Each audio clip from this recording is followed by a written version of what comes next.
أشهد أن لا إله إلا الله وحده لا شريك له وأشهد أن محمدا عبده ورسوله أما بعد فأعوذ بالله من الشيطان الرجيم بسم الله الرحمن الرحيم الحمد لله رب العالمين الرحمن الرحيم مالك يوم الدين إياك نعبد وإياك نستعين اهدنا الصراط المستقيم صراط الذين أنعمت عليهم غير المغضوب عليهم ولا الضالين. जहिड़ो क गुज़िरियल ख़ुतबे में ॻाल्हि कई हुई त जंग अहज़ाब खां पोइ बनू कुरैज़ा जी गद्दारी जी सज़ा जो खुदाई हुकुम पाण सॻोरन सल्लल्लाहु अलैहि वसल्लम खे थियो, जीअं त उन्हनि सां जंग थी ऐं पोइ उन्हनि जंग बंदी करे माना त कुरैज़ा हज़रत साद खां फ़ैसिलो कराइण ते राज़ी थियण जो इज़हार कयो. जीअं त हज़रत साद फ़ैसिलो कयो. इन ग़ज़वे जो तज़किरो कंदे हज़रत मुस्लिह मऊद रज़ियल्लाहु ताला अन्हो हिकिड़े हंधि हीअं बयानु फ़रमायो आहे त 20 ॾींहनि खां पोइ मुसलमाननि सुख जो साह खयो, माना त जंग अज़ाब खां बाद. पर हाणे बनू कुरैज़ा जो मामिलो तय थियण वारो हुयो. उन्हनि जी गद्दारी अहिड़ी न हुई जो नज़र अंदाज़ कई वञे हा. रसूल करीम सल्लल्लाहु अलैहि वसल्लम वापसि ईंदे ई पंहिंजे असहाबनि खे फ़रमायो त घरनि में आराम न कयो ऐं पर शाम खां पहिरियां पहिरियां बनू कुरैज़ा जे क़िलनि ताईं पहुची वञो ऐं पोइ पाण हज़रत अली खे बनू कुरैज़ा वटि मोकिलियो त हू उन्हनि खां पुछनि त उन्हनि मुआदे जे ख़िलाफ़ हीअ गद्दारी छो कई, बजाए इन जे जो बनू कुरैज़ा शर्मसार थियनि हा या माफ़ी वठनि हा या का माज़रत कनि हा. उन्हनि हज़रत अली ऐं उन्हनि जे साथियुनि खे घटि वधि ॻाल्हाइण शुरू करे ॾिनो ऐं रसूलुल्लाह सल्लल्लाहु अलैहि वसल्लम ऐं सदन ख़ानदान जी औरतुनि खे गारियूं ॾियण लॻा ऐं चयाऊं असांखे न आहे ख़बर त मोहम्मद सल्लल्लाहु अलैहि वसल्लम कहिड़ी शइ आहिनि, असांजो उन्हनि सां को मुआदो न आहे. हज़रत अली उन्हनि जो ही जवाब वठी वापसि मोटिया त एतिरे में रसूलुल्लाह सल्लल्लाहु अलैहि वसल्लम असहाबनि सां गॾु यहूदियुनि जे क़िलनि ॾांहुं वञी रहिया हुआ, छो त यहूदी गंदियूं गारियूं कढी रहिया हुआ ऐं रसूलुल्लाह सल्लल्लाहु अलैहि वसल्लम जी घर वारियुनि ऐं धीउनि जे बारे में बि नापाक फिक्रा ॻाल्हाए रहिया हुआ. हज़रत अलीअ इहो सोचे त पाण सॻोरन सल्लल्लाहु अलैहि वसल्लम खे इहे फिक्रा ॿुधण सां तकलीफ़ थींदी. अर्ज़ कयाऊं या रसूलुल्लाह तव्हां छो था तकलीफ़ कयो, असां माण्हू इन लड़ाई जे लाइ काफ़ी आहियूं, तव्हां वापसि हलिया वञो. रसूलुल्लाह सल्लल्लाहु अलैहि वसल्लम फरमायो मां सम्झां थो त हू गारियूं ॾियनि पिया था ऐं तूं ही नथो चाहीं त मुंहिंजे कन में उहे गारियूं पवनि. हज़रत अली अर्ज़ कयो हा या रसूलुल्लाह ॻाल्हि त इहा ई आहे. रसूलुल्लाह सल्लल्लाहु अलैहि वसल्लम फरमायो पोइ छा थियो जेकॾहिं हू गारियूं कढनि पिया था. त मूसा नबी त हिननि जो पंहिंजो हुयो, उन खे इन खां बि घणियूं हिननि तकलीफ़ूं पहुचायूं हुयूं. हीउ चवंदे पाण सॻोरा सल्लल्लाहु अलैहि वसल्लम यहूदियुनि जे क़िलनि ॾांहुं हलिया विया.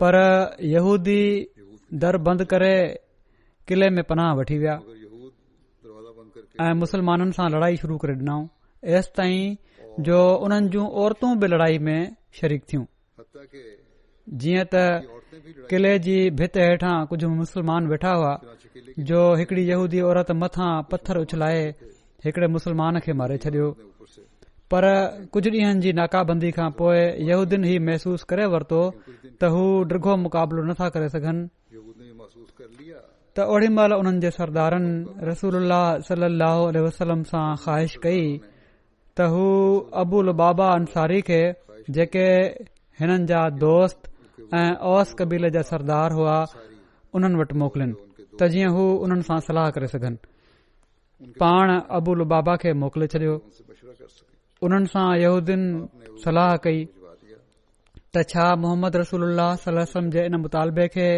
त फ़ैसिलो मुंहिंजे हवाले कंदे तव्हां हथियार फिटो करे छॾियो असां ही मञी वठूं पुर्द करते हुए यहूदिन पुछा कई हथियार फेंक दो अबू लुबाबा वात सां त चयो हा यहूद ने पूछा पर पंहिंजी गले ते अहिड़ी तरह हथ फेरियईं जीअं क़तल जी निशानी हूंदी आहे रसूलुल्लाह सल्लल्लाहु अलैहि वसल्लम उन वक़्त ताईं पंहिंजो फ़ैसिलो ज़ाहिर न कयो हो ने पर अपना फैसला अबू लुबाबा नहीं किया था पंहिंजी दिल में ही समझंदे मगर त हिननि जे हिन ॾोह जी सज़ा दिल में ये समझते जेको यहूदिन ॾोह कयो आहे कि उनके इस जुर्म की सजा उन जी सज़ा सवाइ क़तल जे ॿियो कहिड़ी हूंदी बिना सोचे समझे इशारे सां उन्हनि खे हिकड़ी ॻाल्हि चई छॾियईं से समझे जेका आख़िर उन्हनि जी तबाही जो सबबु थी माना त बनू कुरैज़ा कबीले जी तबाही जो सबबु थी मुझे हुई जीअं त यहूदिन चई छॾियो त असां मोहम्मद रसूलुल्लाह सल्लल्लाहु अलैहि वसल्लम जो फ़ैसिलो मञण लाइ तयार न आहियूं मोहम्मद रसूलुल्लाह सल्लल्लाहु अलैहि वसल्लम का फैसला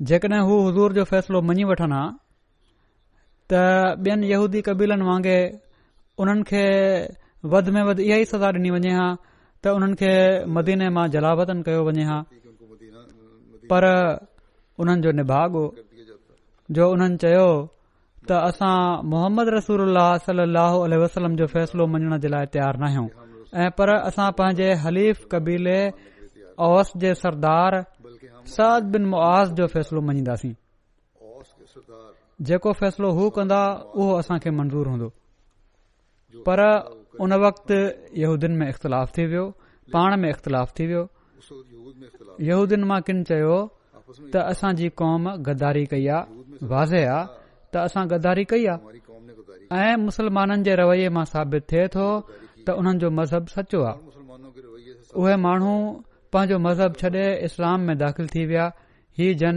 इख़्तिलाफ़ कयो हुयो हिकिड़ो शख़्स अमर बिन सौदा जेको इन क़ौम जे सरदारनि मां हुयो उन पंहिंजी क़ौम खे मलामत कई ऐं चयाईं त तव्हां गद्दारी कई आहे जो मुआदे जी भञकड़ी कई अथव हाणे या मुसलमान थी वञो या जिज़िये ते राज़ी थी वञो यहूदिन चयो न असां मुसलमान थींदासीं न जिज़ियो ॾींदासीं इन खां त क़तल थियणु भलो आहे ना जिजिया देंगे पोइ उन्हनि खे उन चयो त मां तव्हां खां भरी आहियां मुंहिंजो हाणे कमु न अथव जॾहिं उन्हनि खे समझायईं ऐं हू न समझिया उन चयो त पोइ मां तव्हां खां भरी आहियां मां तव्हां सां गॾु न आहियां ऐं ही चई हू किले खां ॿाहिरि हली पिया जॾहिं हू किले खां ॿाहिरि निकिरी रहियो हुयो त मुसलमाननि जे हिकड़े दस्ते जंहिंजा सरदार मोहम्मद बिन मसलमा हुआ उन खे ॾिसी वरितो ऐं उन खां पुछा कयईं त हू केरु आहे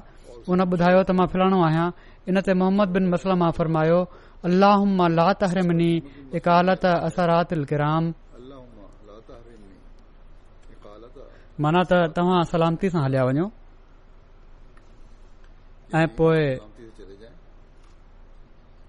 अल्लाह ताला खां दुआ कयईं त ए ख़ुदा हज़रत मोहम्मद बिन मसलमा हीअ दुआ कई त ए ख़ुदा मूंखे शरीफ़नि जी ग़लतियुनि ते पर्दो विझण जे नेक अमल खां कॾहिं बि महरूम न कजांइ माना त हीउ शख़्स छो त पंहिंजे फेल ते ऐं पंहिंजी क़ौम जे फेल ते पछताए थो त असांजो बि अख़लाक़ी फ़र्ज़ु आहे त उन खे माफ़ करे छॾियऊं तंहिं करे मां उन खे गिरफ़्तार न कयो ऐं छॾे ॾिनो इसलिए मैंने उसे ऐं ख़ुदा ताला मूंखे हमेशा जाने दिया अहिड़नि ई नेक कमनि जी तौफ़ीक़ बख़्शींदो रहे मुझे हमेशा को ज़ुल्म जो इरादो न हो।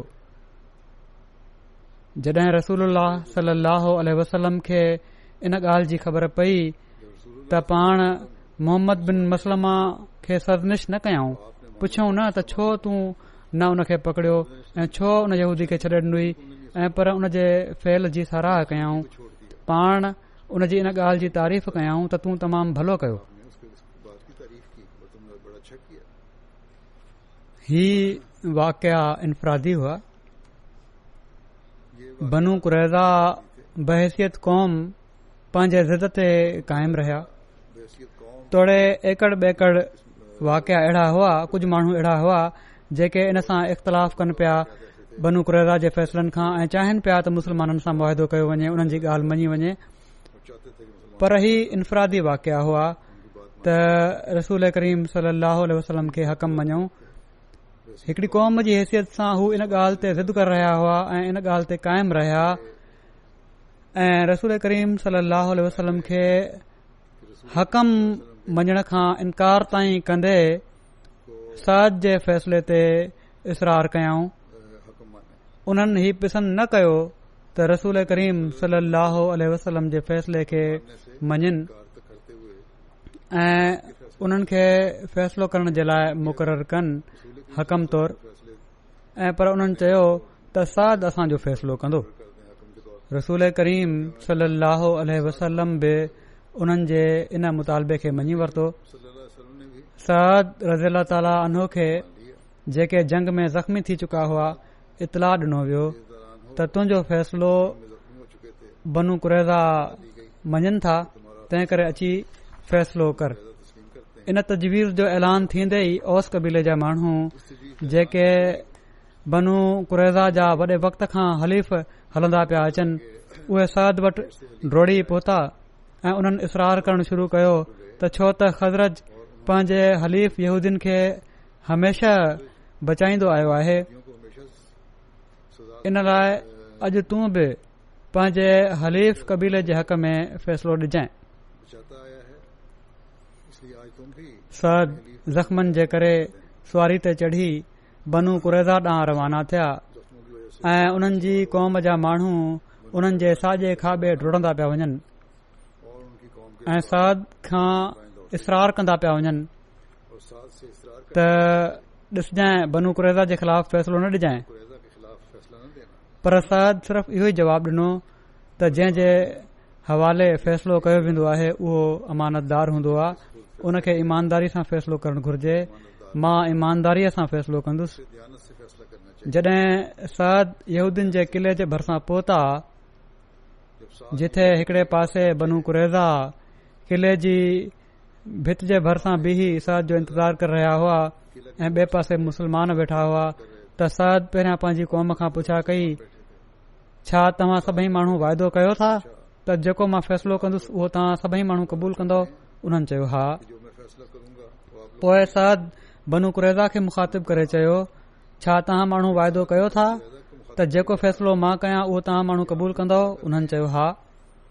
पोइ शर्म विचां ॿिए पासे ॾिसंदे हेठि नज़रुनि सां उन पासे इशारो कयईं जिथे रसूलुल्लाह सल्लल्लाहु अलैहि वसल्लम वेठा हुआ ऐं चयाईं, हेॾे वेठल माण्हू बि ही वाइदो कनि था, माना त पाण सॻोरन सल्लल्लाहु अलैहि वसल्लम ॾांहुं नज़र खणी न पिया ॾिसी सघनि, शर्म हुयो, हया हुयो, तंहिं करे। पर फ़ैसिले जे लाइ हकम मुक़ररु कया विया हुआ, पुछण बि ज़रूरी हुयो, तंहिं करे तमामु नज़रूं हेठि करे पाण रसूलुल्लाह सल्लल्लाहु अलैहि वसल्लम ॾांहुं मुंहुं करे बि पुछा कयऊं त तव्हां बि वाइदो कयो था? रसूलुल्लाह सल्लल्लाहु अलैहि वसल्लम फरमायो हा।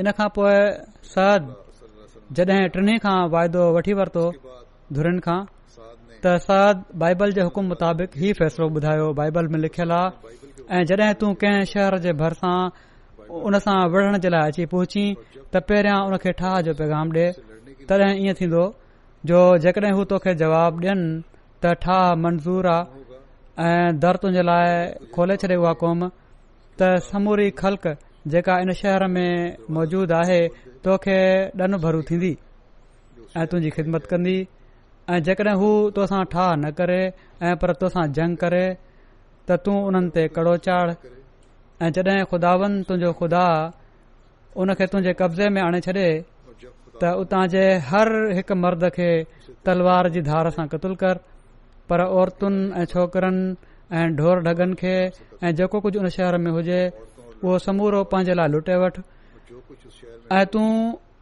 पंहिंजे दुश्मननि खां इन लुटियल माल खे जेको ख़ुदावन तुंहिंजे ख़ुदा तोखे ॾिनो आहे खा। तेरे खुदा ने अहिड़े तरीक़े सां तूं उन्हनि सभिनी शहरनि सां जेके तोखां तमामु परे आहिनि ऐं हिननि क़ौमुनि जे शहरनि मां न आहिनि इहो ई हाल कजांइ। पर हिननि क़ौमुनि जे शहरनि में जिन खे ख़ुदावन तुंहिंजो ख़ुदा तुंहिंजी मिरास करे छॾे थो, कंहिं शइ खे जेका साह थी खणे जीअरो न छॾजांइ, ऐं पर तूं उन्हनि खे हरम कजांइ। हिती ऐं अमूरी ऐं कनानी ऐं फरज़ी ऐं हवी ऐं यगूसी खे जहिड़ो क ख़ुदावन तुंहिंजे ख़ुदा तोखे हुकुम कयो आहे त जीअं उहे पंहिंजे सभिनी बुछड़नि कमनि जे मुताबिक़ जेके उन्हनि पंहिंजे महबूदनि सां कया तव्हां खे अमल करणु न सेखारिन, ऐं त जीअं तव्हां ख़ुदावन पंहिंजे ख़ुदा जा गुनाहगार थी वञो। और कि तुम खुदा ही बाइबल जा लफ़्ज़ आहिनि, खुदा के गुनाह ही पढ़िया हज़रत साद ऐं उन जे मुताबिक़ फ़ैसिलो कयऊं। पड़े साथ में बाइबल जे इन फ़ैसिले मां ज़ाहिर आहे त जेकॾहिं यहूदी खटी वञनि हा के इस ऐं मोहम्मद रसूलुल्लाह सल्लल्लाहु अलैहि वसल्लम हारजी वञनि हा त बाइबल जे इन फ़ैसिले जे मुताबिक़ पहिरियों त सभई मुसलमान क़तूल कया वञनि हा, मर्द बि ऐं औरतूं बि ऐं ॿार बि। ऐं जहिड़ो क तारीख़ मां साबित थिए थो त यहूदियुनि जो इहो ई इरादो हुयो त मर्दनि औरतुनि ऐं ॿारनि खे सभिनी खे यकदमि क़तूल कयो वञे, पर जेकॾहिं हू उन्हनि सां वॾी खां वॾी रिआयत कनि हा तॾहिं बि किताब इस्तिस्ना जे मथे बयानु कयल फ़ैसिले जे मुताबिक़ हू उन्हनि सां परे जे मुल्कनि वारी क़ौम वारो वर्ता कनि हा ऐं सभिनी मर्दनि खे क़तूल करे छॾनि हा ऐं औरतुनि ऐं छोकरनि ऐं सामाननि खे लुटे वठनि हा। सद जेके बनू कुरैज़ा जा हलीफ़ हुआ ऐं उन्हनि जे दोस्तनि मां हुआ, जॾहिं ॾिठो त यहूदिन इस्लामी शरीयत जे मुताबिक़ जेका यकीनन उन्हनि जी जान जी हिफ़ाज़त करे हा, मोहम्मद रसूलुल्लाह सल्लल्लाहु अलैहि वसल्लम जे फ़ैसिले खे तस्लीम नाहे कयो त उन्हनि उहो ई फ़ैसिलो यहूदिन जे बारे में कयो जेको हज़रत मूसा इस्तिस्ना में पहिरियां खां अहिड़े मौक़नि जे लाइ करे छॾियो हुयो। ऐं इन फ़ैसिले जी ज़िम्मेवारी मोहम्मद रसूलुल्लाह सल्लल्लाहु अलैहि वसल्लम ते या मुसलमाननि ते नाहे, हीउ त उन्हनि जे पंहिंजे किताब जे मुताबिक़ फ़ैसिलो हुयो ऐं पर मूसा ते ऐं तौरात ते ऐं उन्हनि यहूदिन ते आहे जन गैर क़ौमुनि सां हज़ारे साल अहिड़ी तरह मामिलो कयो हुयो ऐं जिन खे मोहम्मद रसूलुल्लाह सल्लल्लाहु अलैहि वसल्लम जे रहम जे लाइ सॾियो वियो त उन्हनि इनकार करे छॾियो ऐं चयाऊं मोहम्मद रसूलुल्लाह सल्लल्लाहु अलैहि वसल्लम जी ॻाल्हि मञण जे लाइ असीं तयार न आहियूं। कहा मोहम्मद रसूलुल्लाह सद हज़रत सद जी ॻाल्हि मञींदासीं।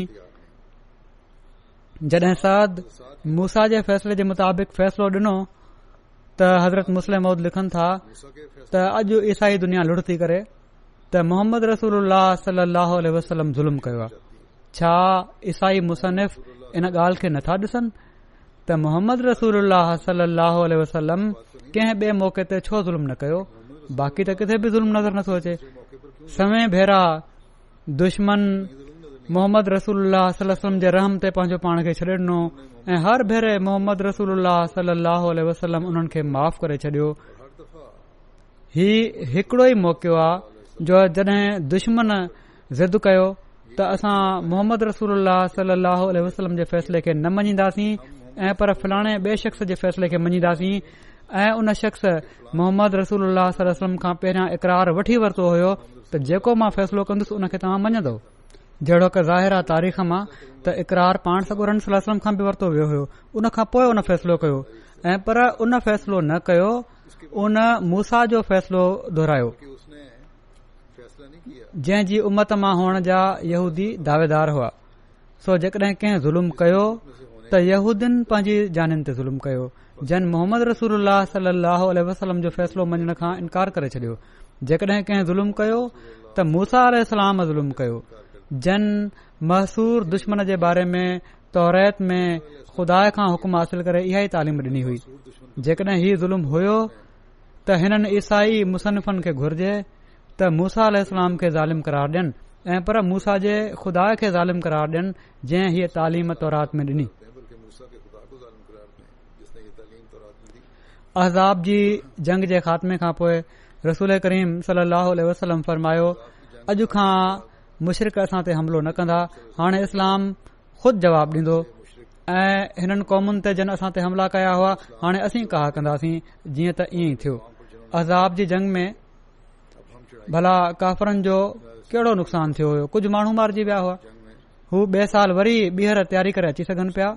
20,000 जी जॻह ते हू 40 या 50,000 जो लश्कर बि साण आणे सघनि पिया। ऐं पर जेकॾहिं हू अञा वधीक इंतज़ाम कनि हा त 1.5 लख जो लश्कर बि उन्हनि जे लाइ का ॾुखी ॻाल्हि न हुई।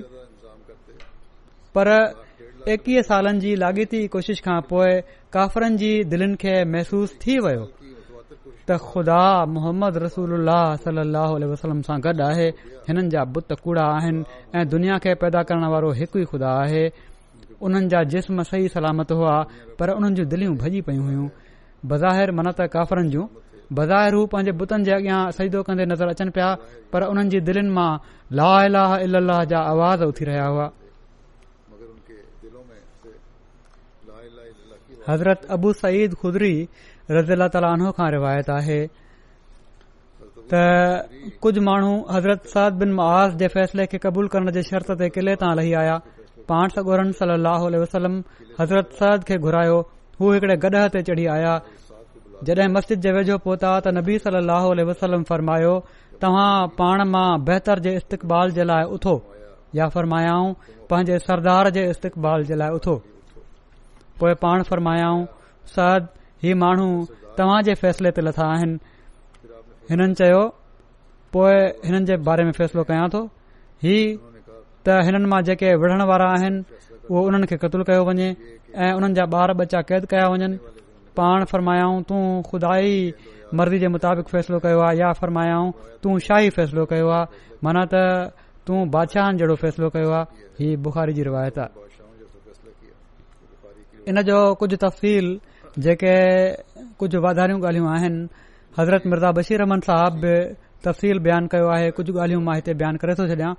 हू लिखनि था बनू कुरैज़ा जे तालुक़ में ई त आख़िर तक़रीबन 30 ॾींहनि जे मुहासिरे खां पोइ ही निभागा यहूदी हिकड़े अहिड़े शख़्स खे हकम मञी पंहिंजे किलनि तां लहण ते राज़ी थिया जेको बावजूद हिननि जो हलीफ़ हुअण जे हिननि जी कारवायुनि जे करे उन्हनि जे लाइ पंहिंजी दिलि में को रहम न पियो ॾिसे ऐं जेको तोड़े अदल इंसाफ़ जो मुजस्मो हुयो पर उन जे क़ल्ब में रहमतुल आलमीन जहिड़ी शफ़क़त ऐं नरमी न हुई।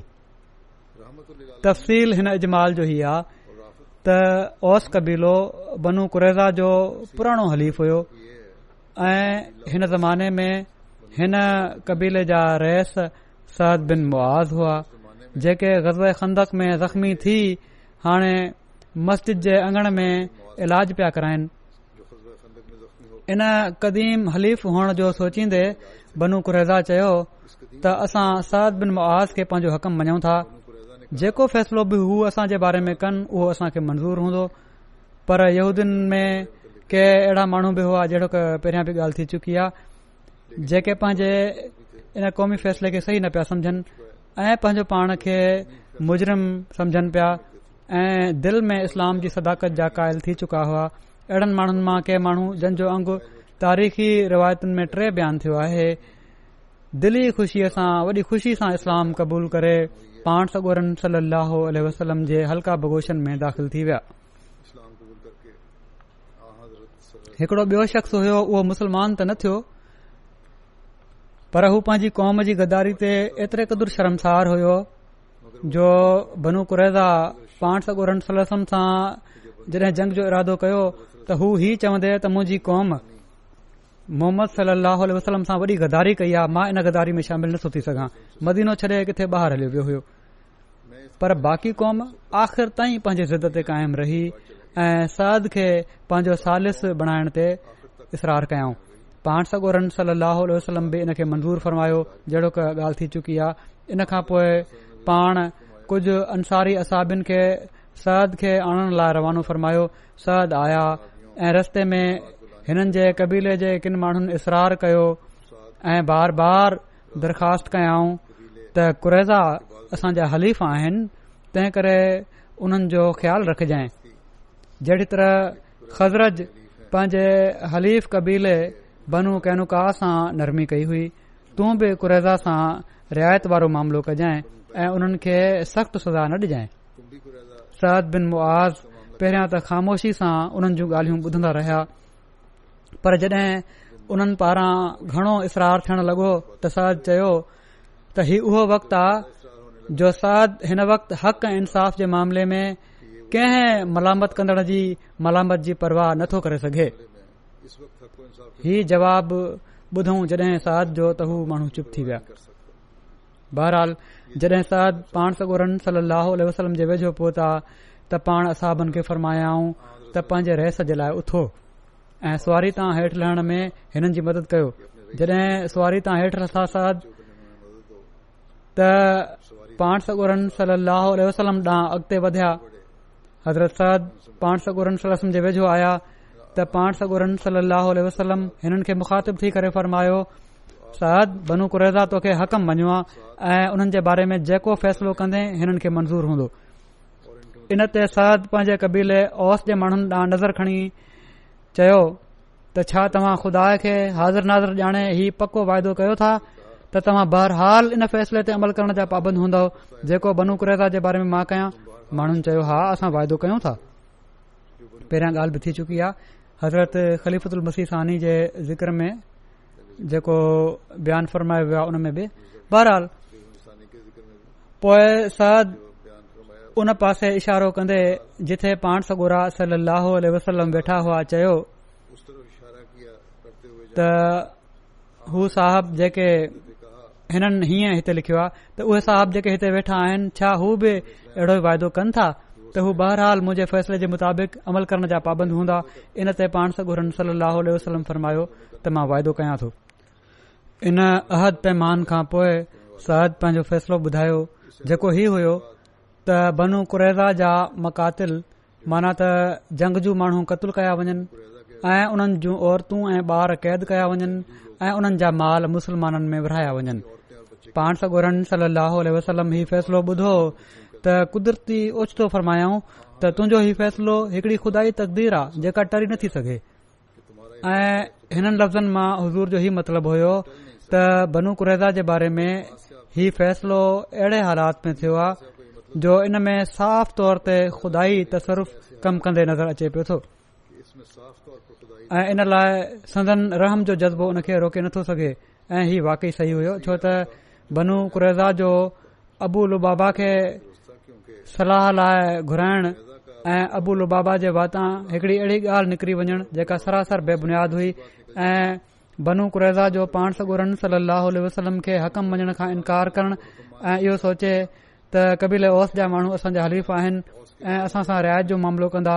सअद बिन मुआज़ खे औस जे रइस खे पंहिंजो हकम मुक़ररु करण पोइ सअद जो हक़ ऐं इंसाफ़ जे रस्ते में एतिरे क़दुरु पुख़्तो थी वञण जो असबियत ऐं हलीफ़ हुअण जो अहसास दिल मां बिल्कुलु महव थी वञे ऐं बिलाख़िर सअद जो पंहिंजे फ़ैसिले जे ऐलान खां अॻु पाण सॻोरन सल्लल्लाहु अलैहि वसल्लम खां इन ॻाल्हि जो पुख़्तो अहद वठी वठण त बहरहाल इन जे फ़ैसिले जे मुताबिक़ अमल थींदो।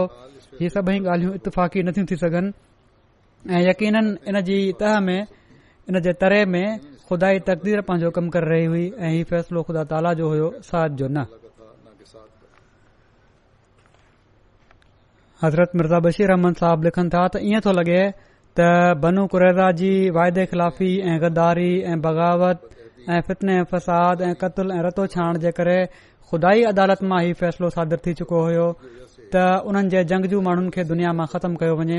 जीअं त शुरू में पाण सॻोरन सल्लल्लाहु अलैहि वसल्लम खे हिन ग़ज़वे जे बारे में ग़ैबी तहरीक थियण बि इहो ई ज़ाहिर थो करे त हीअ हिकड़ी खुदाई तक़दीर हुई, पर ख़ुदा खे ही मंज़ूर न हुयो त इन जे रसूल जे ज़रिए सां ही फ़ैसिलो जारी थिए ऐं इन जे लाइ उन तमाम पेच दर पेच ग़ैबी तसरुफ़ात सां पाण सॻोरन सल्लल्लाहु अलैहि वसल्लम खे बिल्कुलु अलॻि रखियो ऐं सअद बिन मुआज़ जे ज़रिए इन फ़ैसिले जो ऐलान करायो ऐं फ़ैसिलो बि अहिड़े रंग में करायईं जो हाणे पाण सॻोरा सल्लल्लाहु अलैहि वसल्लम इन में बिल्कुलु दख़ल न पाड़े सघनि छो त पाण वाइदो फरमाए चुका हुआ त पाण बहरहाल इन फ़ैसिले जा पाबंद रहंदा ऐं पोइ छो त इन फ़ैसिले जो असर बि सिर्फ़ संदन ज़ात ते नथो पए का असर भी सिर्फ आपकी जात पर ऐं पर सभिनी मुस्लमाननि ते पए पियो। तंहिं करे पाण पंहिंजो ही हक़ न पिया सम्झनि त पंहिंजी राय सां तोड़े उहा केॾी अफ़व ऐं रहम ॾांहुं मायल हुजे इन फ़ैसिले खे मटे छॾनि। इहो ई ख़ुदाई तसरुफ़ हुयो जंहिंजी ताक़त मां मुतासिर थी संदन वातां बेअख़्तियार तौर ते ही लफ़्ज़ निकिता त कद हकम त बेहुकमिल्लाह, माना त ए साद तुंहिंजो ही फ़ैसिलो त ख़ुदाई तक़दीर थी लॻे जंहिंखे मटण जी कंहिं में ताक़त नाहे। ही लफ़्ज़ चई पाण ख़ामोशी सां उतां उथिया ऐं शहर ॾांहुं हलिया आया ये अल्फाज कहकर आप खामोशी ऐं उन वक़्तु पाण सॻोरन सल्लल्लाहु अलैहि वसल्लम जी दिल इन ख़्याल विचां दर्दमंद थी रही हुई त हिकड़ी क़ौम जंहिं जे ईमान आणण जी पाण सॻोरन सल्लल्लाहु अलैहि वसल्लम जी दिल में वॾी ख़्वाहिश हुई, पंहिंजनि बदकिरदारियुनि जे करे ईमान खां महरूम रही ख़ुदाई ॾमर ऐं अज़ाब जो निशानो बणिजी रही आहे। ऐं ग़ालिबन इन ई मौक़े ते पाण ही हसरत भरिया लफ़्ज़ फरमायाऊं त जेकॾहिं यहूदियुनि मां मूं ते 10 माण्हू माना त 10 हलंदी पुॼंदी वारा माण्हू बि ईमान आणनि हा त मां ख़ुदा खां उमेद रखां हा त हीअ सॼी क़ौम मूंखे मञी वठे हा ऐं ख़ुदाई अज़ाब खां बची वञे हा। तो मैं खुदा से उम्मीद बहरहाल उतां उथंदे पाण ही हुकुम ॾिनऊं खुदाई ज़ाब से बच जाती त बनू कुरैज़ा जे मर्दनि ऐं औरतुनि ऐं ॿारनि खे अलॻि अलॻि कयो वञे, जीअं त ॿिन्ही टोलनि खे अलॻि अलॻि करे मदीने में आंदो वियो ऐं शहर में ॿिनि अलॻि अलॻि जॻहुनि ते घरनि में गॾु कयो विन। ऐं पाण सॻोरन सल्लल्लाहु अलैहि वसल्लम जे हुकुम हेठि असाबनि जन मां ग़ालिबन केतिरा ई माण्हू पाण बुखिया रहिया हूंदा बनू कुरैज़ा जे खाइण लाइ ढिगनि जा ढिग मेवा मुहैया कयाऊं ऐं लिखियल आहे त यहूदी माण्हू सॼी राति मेवा खाइण में मसरूफ़ रहिया। ॿिए ॾींहुं सुबुह जो साद बिन मुआज़ जे फ़ैसिले जो इजरा थियणो हुयो। पाण सॻोरन सल्लल्लाहु अलैहि वसल्लम कुझु फुर्त माण्हू इन कम खे सरअंजाम ॾियण लाइ मुक़ररु फरमाए छॾिया ऐं पाण बि वेझो ई हिकड़े हंधि वेही रहिया त जीअं जेकॾहिं फ़ैसिले जे इजरा दौरान में का अहिड़ी ॻाल्हि पैदा थिए जंहिं में पाण सॻोरन सल्लल्लाहु अलैहि वसल्लम जी हिदायत जी ज़रूरत हुजे त पाण बिना का देर कए हिदायत ॾेई सघनि। पिण ही बि त जेकॾहिं कंहिं ॾोहारी जे बारे में कंहिं शख़्स पारां रहम जी अपील थिए त इन में पाण फौरन फ़ैसिलो सादिर फरमाए सघनि, छो त तोड़े साद जे फ़ैसिले जी अपील अदालती रंग में हुज़ूर जे साम्हूं पेश न पई थी सघे, पर हिकड़े बादशाह या जमहूरियत जे सदर जी हैसियत सां पाण कंहिं माण्हू जे बारे में कंहिं ख़ासि सबब आधार रहम जी अपील ज़रूर ॿुधी सघनि पिया।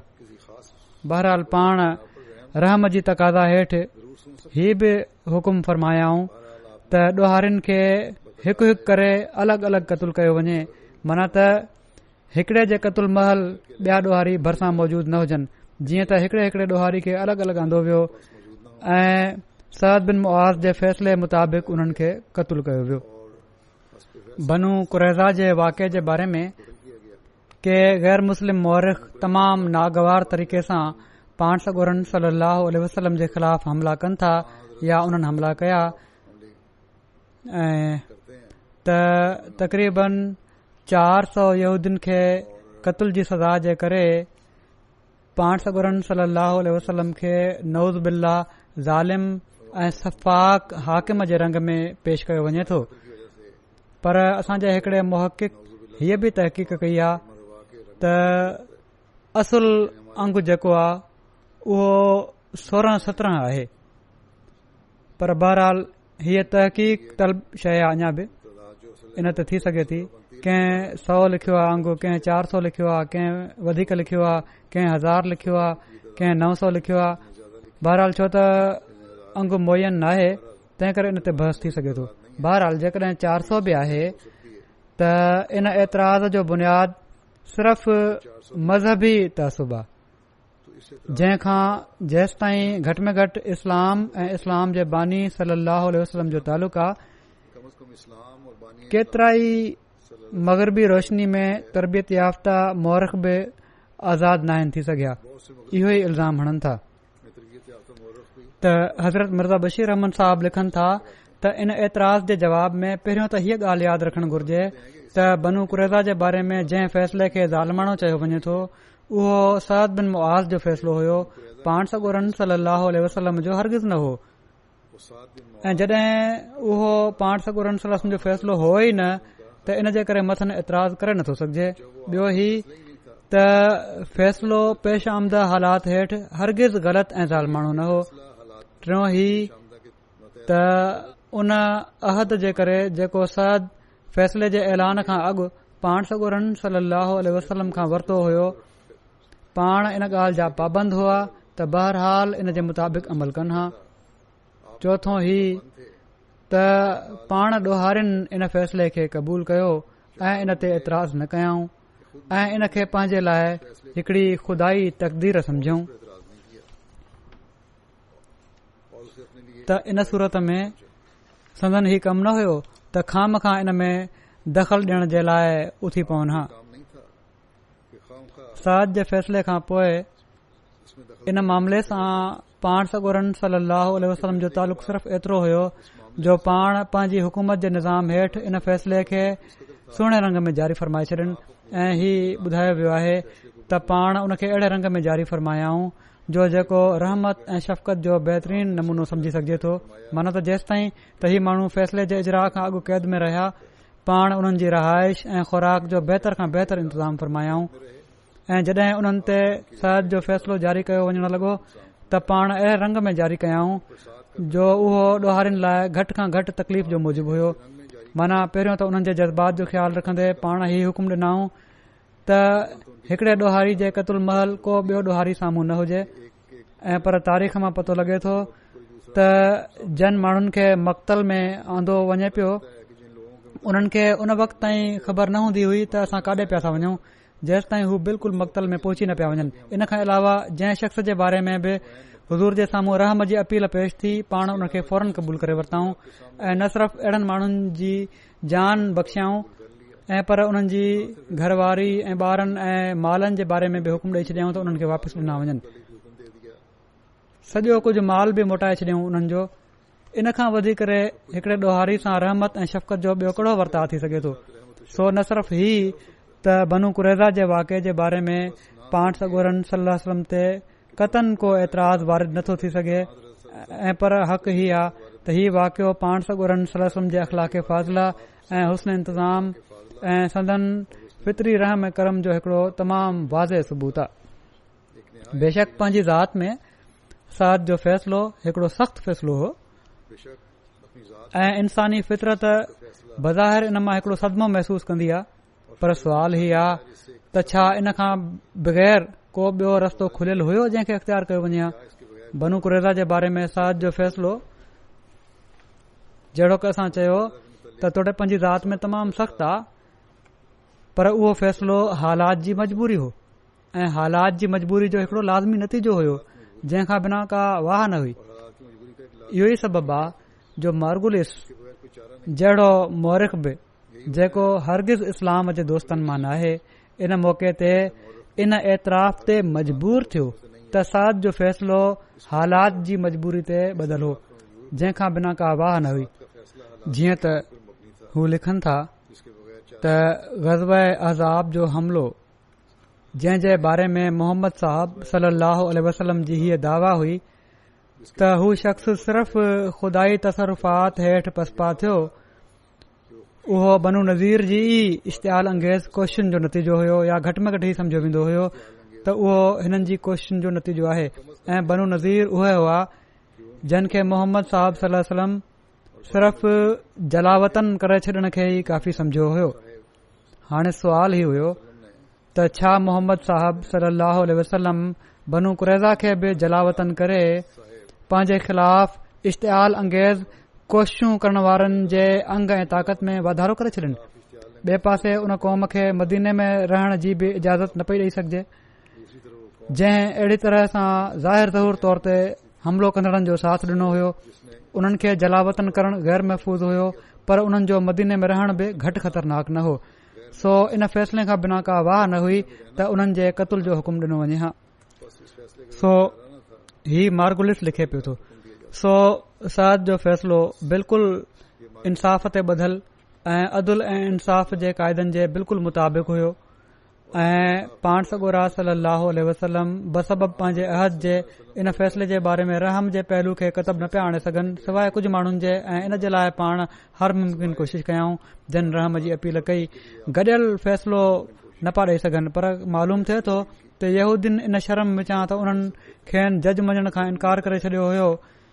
हुज़ूर ॾांहुं रहम जी अपील जी सूरत में घणो रुजू न कयाऊं, सिर्फ़ बटन कयो ऐं ज़ाहिर आहे त बिना अपील थियण जे पाण रहम करे न पिया सघनि, छो त जेको बाग़ी पंहिंजे ॾोह ते निदामत जो इज़हार बि नथो करे, उनखे पाण मरदो छॾे ॾियणु सियासी तौर ते तमामु ख़तरनाक नतीजा पैदा करे सघे थो।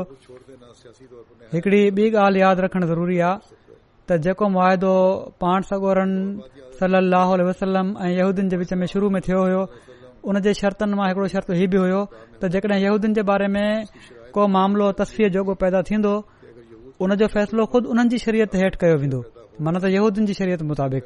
जीअं त तारीख़ मां पतो लॻे थो त इन मुआदे जे मातहत पाण सॻोरा सल्लल्लाहु अलैहि वसल्लम हमेशा यहूदीन जे बारे में मूसवी शरीयत जे मुताबिक़ फ़ैसिलो फरमाईंदा हुआ।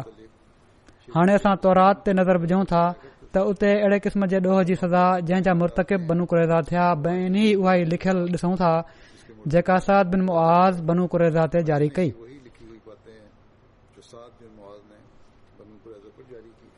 बहरहाल बनु कुरैज़ा जे मामले जे बारे में हज़रत साद बिन मुआज़ जो जेसि ताईं इन्हनि सां तालुक़ हुयो एतिरो ई तफ़सील हिते काफ़ी आहे। हज़रत साद बिन मुआज़ जे ज़िक्र जो कुझु हिसो बाक़ी रहिजी वियो आहे जेको इनशा अल्लाह ताला आईंदा बयानु कंदुसि।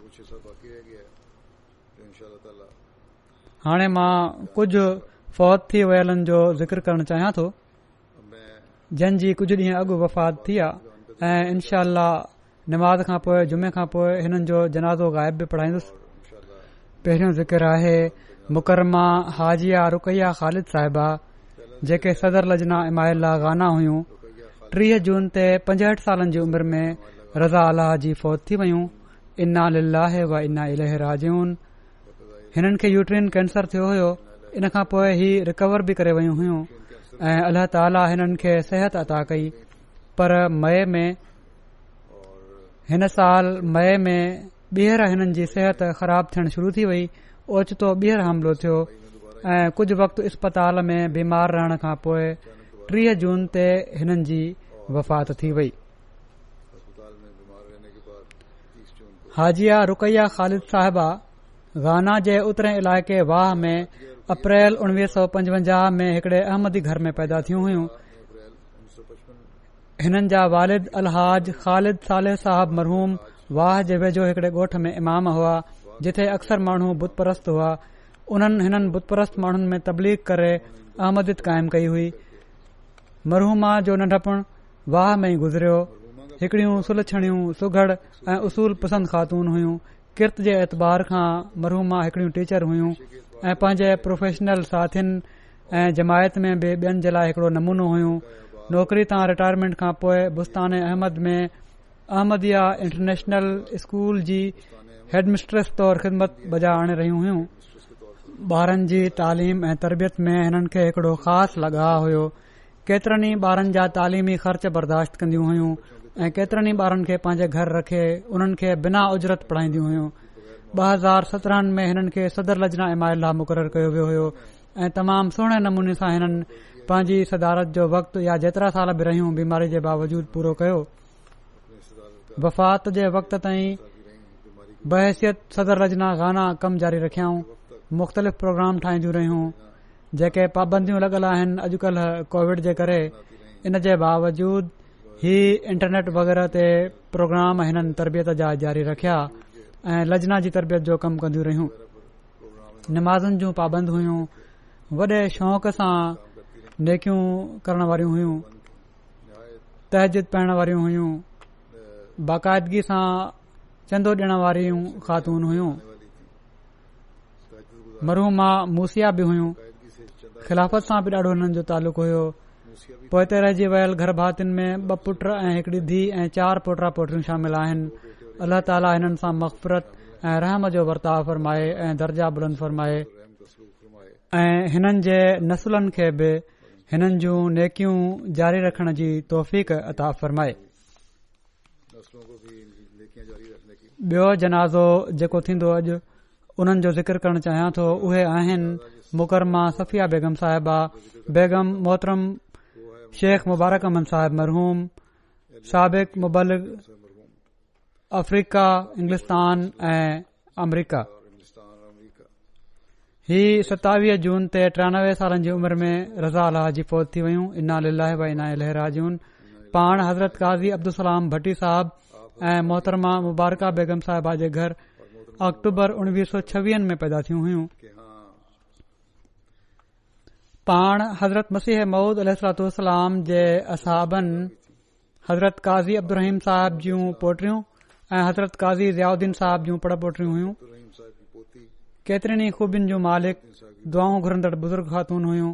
ख़िलाफ़त सां निज मोहबत जो तालुक़ हुयो जेको घटि ॾिसण में मिले थो। हिननि पंहिंजी औलाद ऐं पर औलाद दर औलाद में बि ही तालुक़ पैदा कयो त कहिड़ी तरह जारी रखणो आहे। मरहूमा मूसिया हुयूं। ही शेख मुबारकमन साहिब सां हिननि जी ॿी शादी हुई। जन्मा हिननि जी हिकड़ी धीउ ॼाई साहब से ऐं पहिरें मुड़ुस मां बे औलाद हुई। जिनसे इनकी एक बेटी पैदा हुई। पहिरियां घरवारा हिननि जा जेके हुआ उन्हनि जो नालो नसीर अहमद भट्टी साहिब हुयो। बहरहाल हिननि वॾी वफ़ा सां शेख साहिब जो जेको वक़्तु हुयो मुख़्तलिफ़ मुल्कनि में ख़िदमत जो उहो हिननि सां गॾु ज़िंदगी गुज़ारी।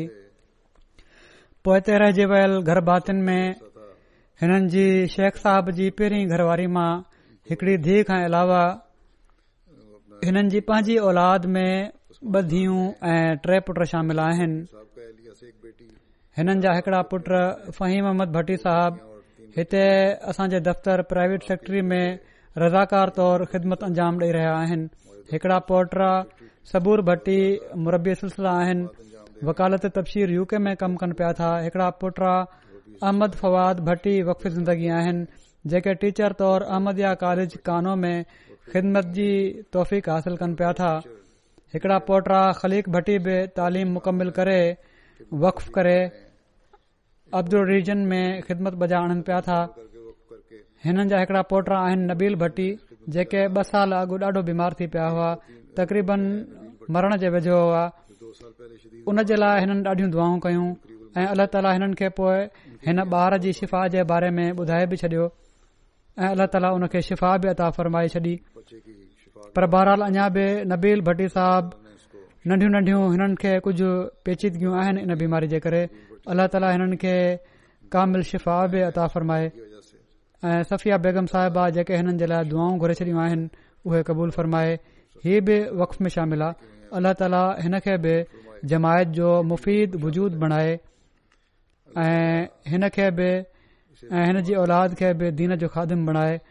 हिननि जी धीउ फरीदा शेख साहिबा बयानु करे थी इनकी बेटी त असांजी उम्मी खे हज़रत मसीह मऊद अलैहिस्सलाम सां ॾाढी मोहबत हुई। हर वक़्त उन्हनि जी तस्वीर ॾांहुं इशारो करे ॿुधाईंदियूं रहंदियूं हुयूं त हिननि जे करे असांखे सभु कुझु मिलियो आहे ऐं सभु बरकतूं हिननि जूं आहिनि। हमें सब कुछ मिला है। पोइ अहिड़ी तरह अफ्रीकन अमरीकन भेणुनि सां बि हिननि जो हिकड़ो ख़ासि तालुक़ हुयो।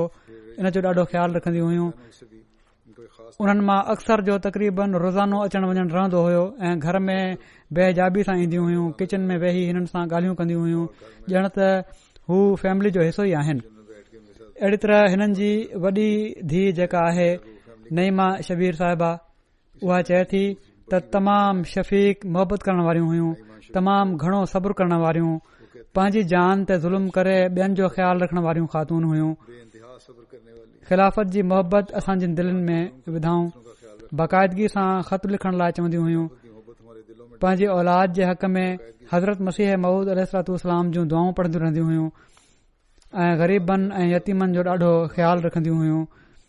चंदा ऐं सदका तमामु बाक़ायदगी सां ॾींदियूं हुयूं। हज़रत ख़लीफ़तुल मसीह सालिस रहमतुल्लाह ताला ख़ासि शफ़क़त सां हिननि जो निकाह सालिस शेख मुबारक मन साहब सां करायो हुयो। खास शफ़क़त हू सिलसिले जा मुबलिक हुआ ऐं उन्हनि जी पहिरीं घरवारी फौत थी वई हुई ऐं हिननि जा घरवारा फौत थी विया हुआ ऐं रिश्ते महल चयाऊं हज़रत ख़लीफ़तुल मसीह सालिस रिश्ते महल शेख साहब खे चयो कंहिं कम ते ख़ुशि थी जमायती कम ते त मां तव्हां खे हिकड़ो इनाम ॾियां पियो थो। शेख साहब बि इन इनाम जो क़दुरु कयो ऐं उहो इनाम जेको हुयो उहो सफ़िया बेगम साहिबा जी सूरत में ॾिनऊं। शेख साहब उन जो क़दुरु कयो ऐं हिननि जे ॿारनि जो पहिरें मुड़ुस मां ॿार जेके हुआ और इनकी बच्चों की जो ऐं घरवारा हिननि जा जवानी में फौत थी विया हुआ उन्हनि जो बि ॾाढो ख़्यालु रखियाऊं। हिननि जा वॾा पुट बहुत हो गए थे शमीम भट्टी साहब बहुत ख्याल रखा। मूं सां गॾु पढ़ंदा बि रहिया आहिनि स्कूल ऐं कॉलेज में शमीम भट्टी साहब ने ऐं मूं ॾिठो आहे त उन्हनि शेख साहब बि हिननि ॿारनि जो ॾाढो ख्यालु रखियो आहे शेख साहब ने भी ऐं बहुत ख्याल रखा। इन जो हक़ अदा कयो अथनि।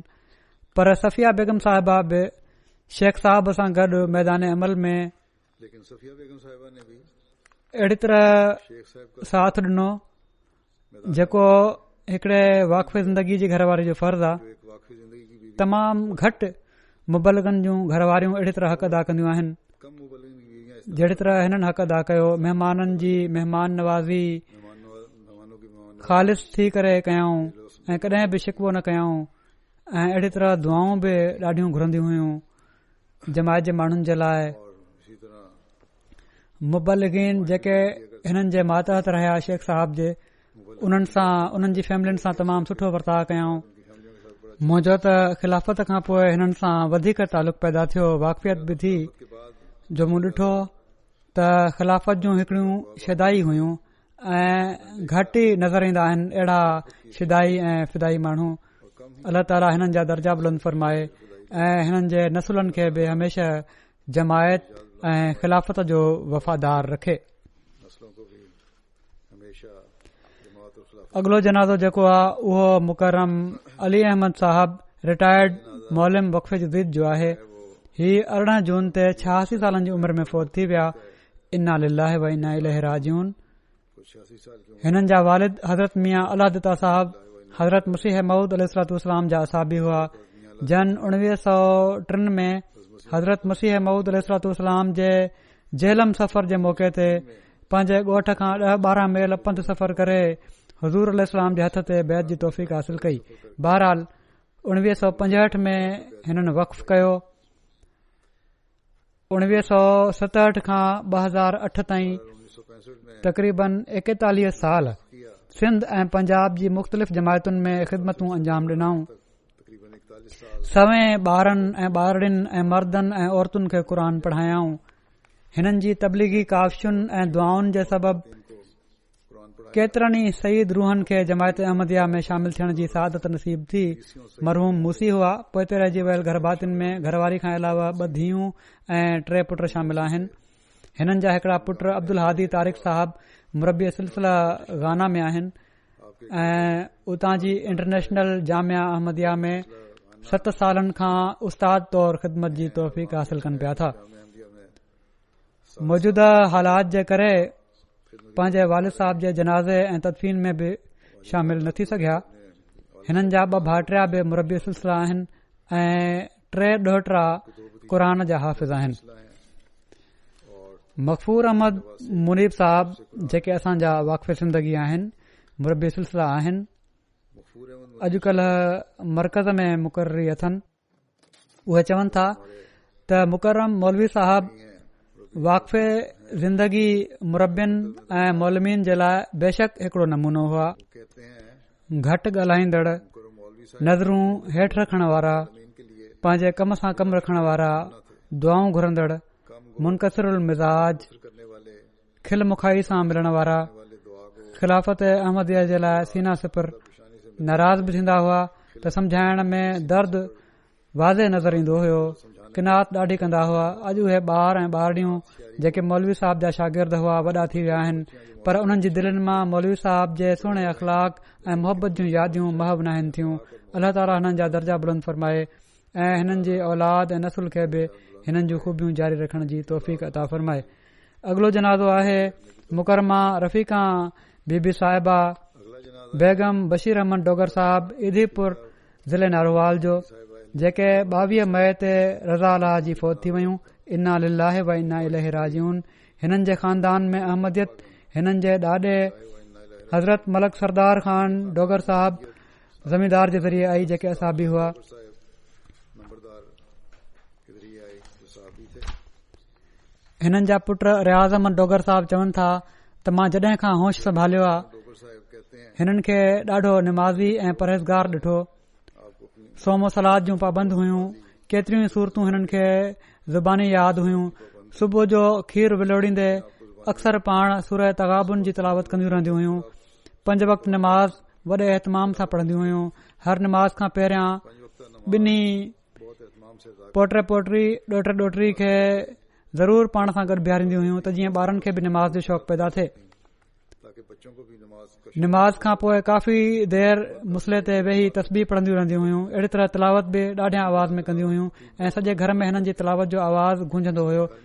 हिननि खे केतिरियूं सूरतूं ज़बानी यादि हुयूं.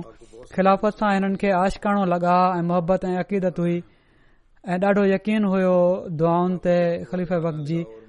इन ॻाल्हि खे वॾे फ़ख़ुर सां माण्हुनि खे ॿुधाईंदियूं हुयूं त मुंहिंजो पुटु बि मुरबी आहे, मुंहिंजो पोटो बि मुरबी बणिजी रहियो आहे, मुंहिंजो ॾोहिटो बि मुरबी आहे. ऐं बावजूद इन जे जो पंहिंजे ॿारनि खे ॾाढो यादि कंदियूं हुयूं पर साण ही बि चवंदियूं हुयूं त ख़ुदा जो ॾाढो फज़ुल आहे मूं ते त उन मुंहिंजूं टारियूं दुनिया जी कुंड कुंड ताईं फैलाए छॾियूं आहिनि. पोइ हिते रहिजी वियल घर भातियुनि में 6 पुट ऐं हिकड़ी धीउ ऐं पोटा पोटियूं ऐं ॾोहिटा ॾोहिटियूं शामिल आहिनि.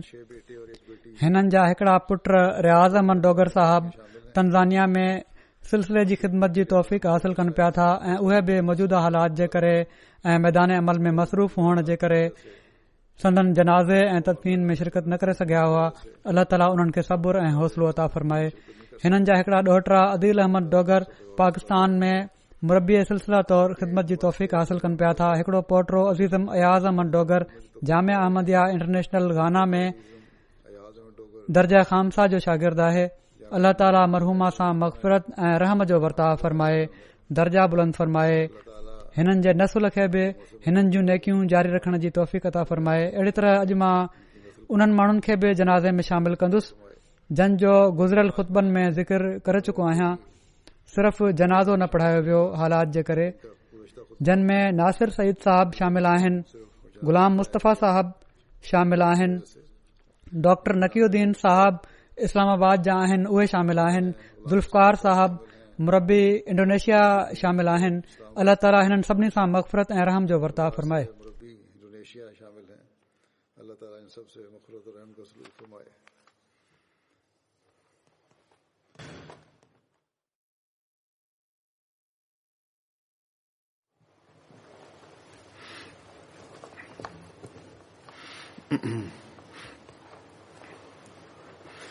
Alhamdulillah nahmaduhu wa nasta'inuhu wa nastaghfiruhu wa nu'minu bihi wa natawakkalu alayhi wa na'udhu billahi min shururi anfusina wa min sayyiati a'malina. من يهده الله فلا مضل له ومن يضلل فلا هادي له ونشهد أن لا إله إلا الله ونشهد أن محمدا عبده ورسوله. عباد الله رحمكم الله إن الله يأمر بالعدل والإحسان وإيتاء ذي القربى وينهى عن الفحشاء والمنكر والبغي يعظكم لعلكم تذكرون. اذكروا الله يذكركم وادعوه يستجب لكم ولذكر الله أكبر.